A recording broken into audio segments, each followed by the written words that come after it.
predicting the severe inflation we're experiencing today. And he's also predicting a massive financial collapse that might be just a few short months away. But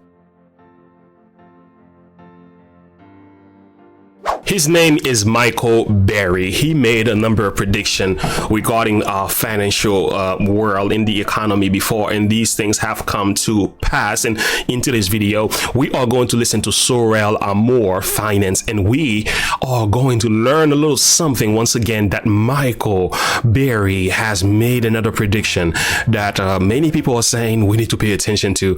Hey, without further ado, let's get to it.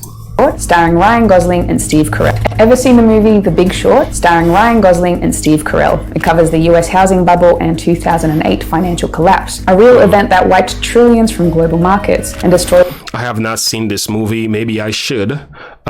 Yeah, let's keep going. The lives of millions of people. In the movie, it's Christian Bale's character who steals the show. He plays Michael Burry, who years earlier predicted the entire collapse and who profited millions when everything started to crumble. Burry is a man who is controversial to say the least and despised by many, including Elon Musk. He's a man who makes wild financial predictions on Twitter only to delete his tweets minutes later. But recently, Burry has been right again, predicting the severe inflation we're experiencing today. And he's also predicting a massive financial collapse that might be just a few short months away. But here's the big question. Is he a financial prophet or nothing more than a madman? So this video is going to come in two parts. The first part is talking about our recent history as well as the 2008 financial collapse. And the second part is talking about the Michael Burry predictions for the financial future. I really like how Sorrel always take the time to give you a simple, basic approach to what she's about to do here. She doesn't like to make it too difficult for you to digest. I like that about her. How that might soon come to pass for all of us in the second half of this year. So strap yourself in, there's a lot to cover. First, we're going to start off with the 2008 collapse as well as Burry's history. Just a quick note, this is going to be like the I'm 5 years old explanation because we're trying to keep it as condensed as possible, taking out a lot of the details and nuances. And unlike The Big Short, I'm unfortunately not going to be doing the Margaret Robbie in a bathtub explanation version. But anyway, here goes. After 9/11, the United States experienced a minor recession. So to encourage money to circulate, the US government lowered interest rates, making it cheaper for citizens to borrow money. And Americans borrowed a lot, the vast majority of it which they used to buy homes. More people entering the housing market caused increased demand, and this demand caused house prices across the US to rise. But after a while, the recession subsided, and this meant the government started to increase interest rates again. Now, unfortunately, when the interest rates were low, Americans did what most people do when they are offered a loan. They take as much of the loan as possible to buy the biggest, shiniest, and most amazing house that they can. That was a trap. That was a serious trap, and we fell for it.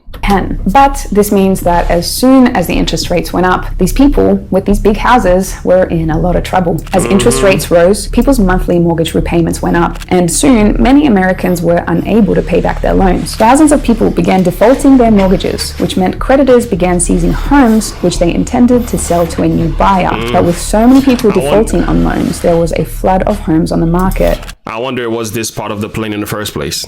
Was this part of the plan in the first place? Mercy. Demand fell, prices dropped, and creditors had nobody to sell homes to, which continued to drive prices down, creating a self-perpetuating race to the bottom. But here is the really terrible part, which is what the banks did in order to keep making money until the very end. Most banks sold mortgage bonds, which were a way of allowing people to invest in the housing market. It was a way of betting that Americans could continue to pay their mortgages and that over time, the housing market would grow. As long as the market grew, the bond price would rise. But as we already know, the market wasn't growing anymore, and hundreds of thousands of Americans were defaulting on their loans. But investment banks were making billions selling these bonds, and in many ways, the entire market depended on their success. Wow. So with the help of credit rating agencies, the banks kept the rating of mortgage bonds high. They artificially inflated their value and deceived the public as to what really was going on. And they sold billions more in mortgage bonds right up until the very moment the whole house of cards came tumbling down. And then the bubble burst. And long story short, it caused the economic catastrophe that spread around the world. And I don't want to talk about this much longer because I want to move on. But basically, banks collapsed and people lost trillions of dollars. And here in my home country of Iceland, the entire nation went bankrupt. But now, let's talk about the hero of this whole story and the focus of this video,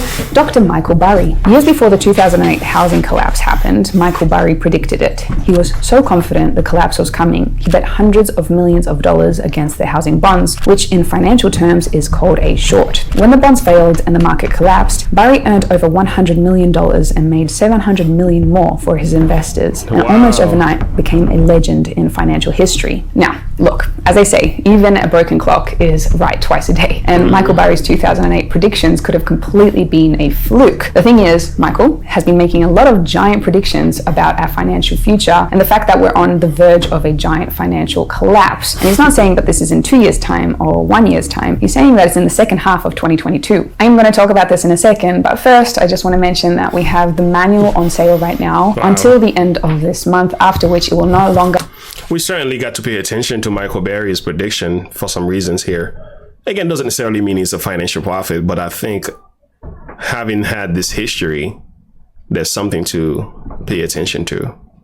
Be available until next year. So we're closing the doors for 12 months. If you want to find out more about our Freedom course, link in bio. Okay, so back to what is happening now. And recently, Burry was right once again about the situation we find ourselves in now. After the global health crisis in 2020, governments around the world started printing an insane amount of money, all in an effort to stimulate the economy and to avoid an economic crash. In February 2021, Burry started predicting this would soon all lead to massive inflation. But at the time, most believed him to be a crackpot, because even though money was continuing to be printed, inflation numbers stayed low, even remaining below the Fed's own predicted targets. But it wasn't long until Burry was right, because a few months later, it all began to spike out of control. Right now, inflation in the United States is sitting at close to 9%, or the highest it's been in 40 years. In the Eurozone, it's 8.6%, or the highest it's ever been in history, but there's more. Burry also predicted Tesla's stock prices to fall by shorting the company last year, and he also spoke about shorting Bitcoin just before its all-time high in 2021, right before its price would fall, wiping 50% off the crypto's value. And so he was right. 21, right before its price would fall, wiping 50% off the crypto's value. And so he was right again. And so this makes the next part of the story maybe a little bit worrying for all of us. Globally, things are already economically stressful enough, but Burry predicts the worst is yet to come. He says that the economy right now is like watching a plane crash. His predictions is that markets will fall by another 50% over the coming months, which would likely cause one of the biggest... Could Burry be possibly right again?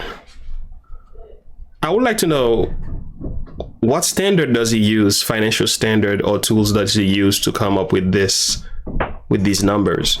I'm not a financial individual in any way at all. But anyway, I can see it though.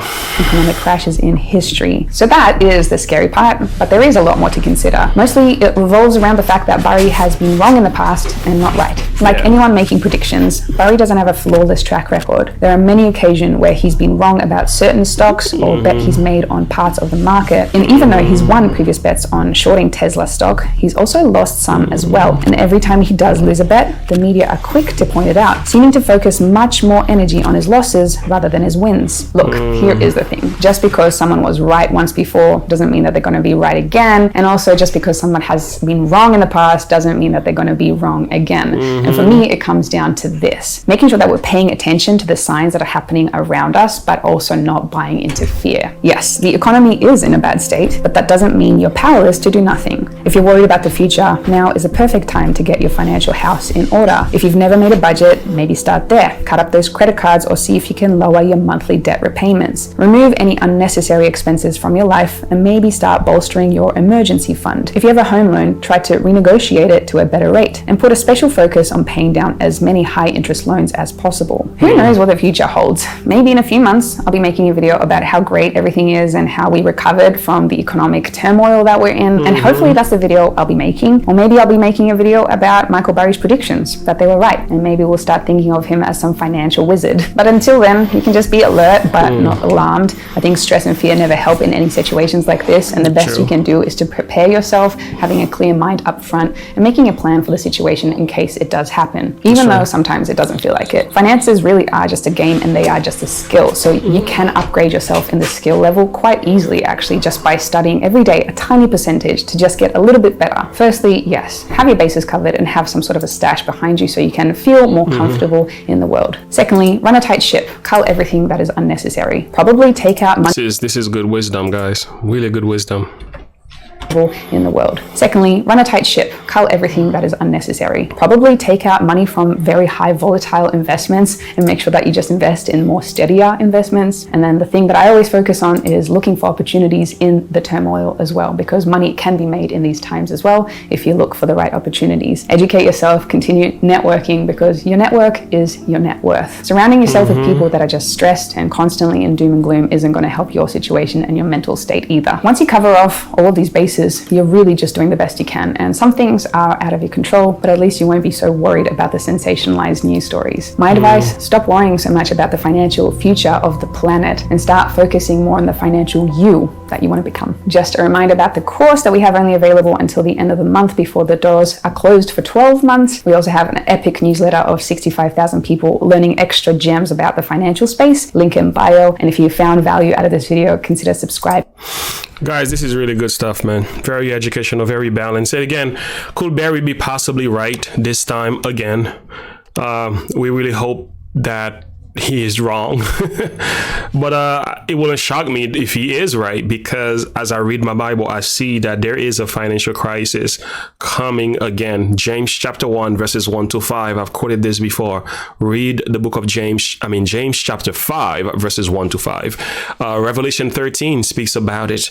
There are other places in the book of Proverbs that speaks about the financial world and how things could happen. So what's there to say? We are not saying, I would suggest make all the money you can and save as much as you can financially. But don't place your confidence in it, just in case when things happen, remember, the love of money has in it something that attracts the soul, that could pull you away from God. This is not to say we shouldn't make money and make a living. That's not what I'm saying. What I'm saying is, in the process of doing that, don't forget about your soul salvation. Don't forget about Jesus. But by all means, we should financially be ready, just as Sorrel is suggesting us here.